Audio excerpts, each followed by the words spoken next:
All right, we're talking to Anthony Pedone, the co-writer and director of An American in Texas. Good to see you here. Good to see you too. Thanks for having me on. All right, so this is a very, I don't want to say it's a dark feature. It's not dark. It's exciting. Thank you. It's suspenseful. But tell the fine folks at home about it. No spoilers, though. No. Just an intriguing bit. Well, the story is about 4 young kids that are, lifelong friends growing up in a small town in Texas. They're in a punk band called Surgeon General's Warning, and they are like trying to get out of town, and they see their band is like this one way out of this small town they live in, Victoria, Texas. And as they're kind of ramping up to go to LA, simultaneously the first Gulf War is kind of like gaining momentum. It takes place between October of 1990 through January of 1991, so it was the first Gulf War offensive, Desert Storm. And so they're kind of watching all this newscast, and kind of they have this reactionary behavior towards it, and they're just trying to escape and get out of town and avoid working at the chemical plants in town or going to the war. And so then it doesn't really end well for them. Yeah, you have an incredible range of actors here. You have longtime veterans like Barry Corbin. You've got up-and-comers like James Paxton. Where did you recruit all these guys? Stalking online. I cast the movie. You're an Instagram stalker. I actually don't do much Instagram, but I IMDb. I produce a lot of films, more than I direct or write, and so I'm always helping with casting.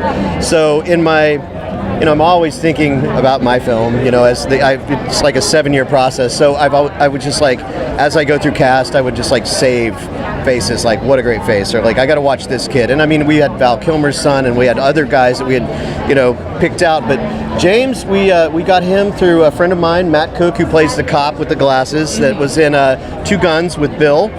And he said, hey, you should really hit Bill's son up.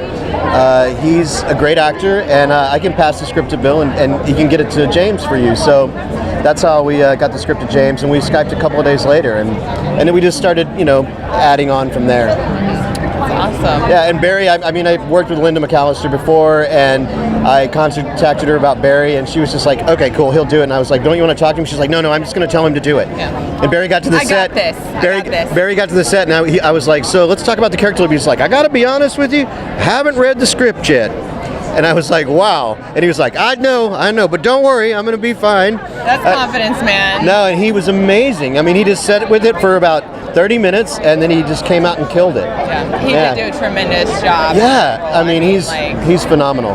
And it was such a fun stunt cast with him, because remember Urban Cowboy? He's the one that gave Bud his job at the plant, and so I was in my head, I'm like, now Uncle Bud's worked his way all the way to the top, and now he's retiring from the plant. There you go.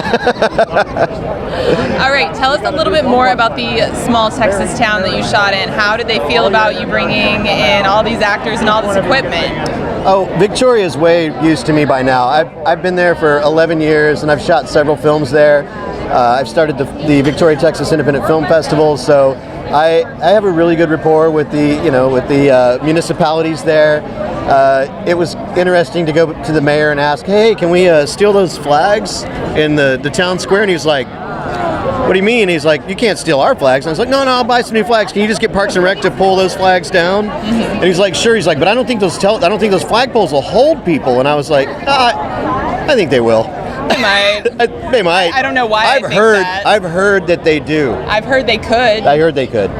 But all I do is hear about it. I've never climbed a flagpole. No clue ever. How you would know that. Yeah. All right, well, this is not your film festival premiere. You have been picking up some awards, some recognition. Yeah, we've had a pretty decent run so far. We world premiered in Australia at Byron Bay Film Festival, which was great. Our lead actress, Charlotte Best, is a big Australian television star. So she's the home and away girl, and evidently that's a big thing there. It's kind of like General Hospital, I think. Gotcha. And so we're really glad to be able to bring that to Australia, and I've never been there in my life. And almost didn't get in because of my illustrious criminal history, but I got through the gate with all my paperwork, and they were like, let my wife go through, and then they were like, you have to come in here. And we went to this other room. They kept me for like a half hour, questioned me a bunch, and I gave them all this paperwork from like all my court stuff, and they were like, we're gonna let you in, but the next time you come back, you better go through the right process. I was like, all right, thank you so much.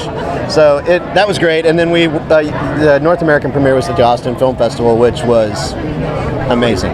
It was fantastic. They are wonderful. Good people down in Austin. Yeah.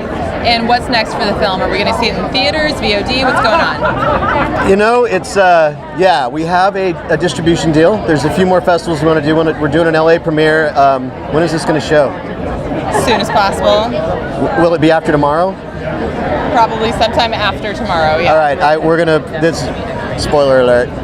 They're going to announce tomorrow, so I can say it. We'll LA premiere at the Chinese Theater in June 7th through the 17th at Dances with Films, and then we go to Holland for 11 days at the Hilversum Film Festival. It's called the Scenes Film Festival, and we're really excited to go to Holland for 11 days. That's awesome. Yeah. Well, Anthony, thank you for taking a few minutes with us. Congratulations on how well the movie's already done and continues to do, and we'll see you back next year. Awesome, I hope so. All right. Thanks, y'all.